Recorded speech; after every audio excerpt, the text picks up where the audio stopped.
100 நாள் கடின பயிற்சியில் இன்னைக்கு நாள் 32.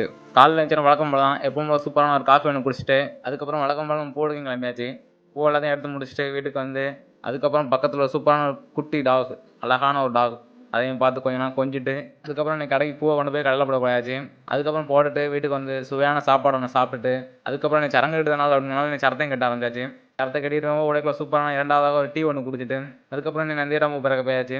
நந்திரம் எல்லாத்தையும் பறக்கி முடிச்சுட்டு வீட்டுக்கு வந்து சூப்பரான ஒரு குளியல் ஒன்று போட்டுட்டு, இன்னைக்கு வியாபாரத்துக்கு வரதுக்கு முன்னாடி 2 பிரெட் ஒன்று 2 சாப்பிட்டுட்டு, இதுக்கப்புறமா இன்னைக்கு பூக்கு வந்தாச்சு.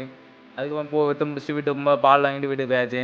வீட்டுக்கு போயிட்டு நீங்கள் ஒர்க் அவுட் முன்னாடி 2 வாழைப்பழத்தை சாப்பிட்டுட்டு, அதுக்கப்புறம் இன்னைக்கு கோயிலுக்கு வந்து சாமியை வழிபட்டுட்டு நிம்மதியாக இருக்குது. அதுக்கப்புறமா இன்னைக்கு பயிற்சிக்கு வந்தாச்சு. இந்த பயிற்சி என்னன்னா பேக் புல்ல பயிற்சி.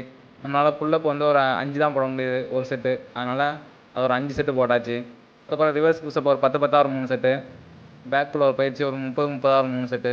இப்போ இன்றைய பயிற்சியை முடிச்சாச்சு. இன்றைய பயிற்சியை முடிச்சுட்டு வீட்டுக்கு வந்து வழக்கம் போல் 3ஆவதாக ஒரு காப்பி ஒன்று குடிச்சிட்டு, அப்புறம் நீங்கள் வீட்டில் இருந்த சாப்பாடையும் சாப்பிட்டு இன்றைய நாள் முடிச்சுக்கிட்டோம். நன்றிகள்.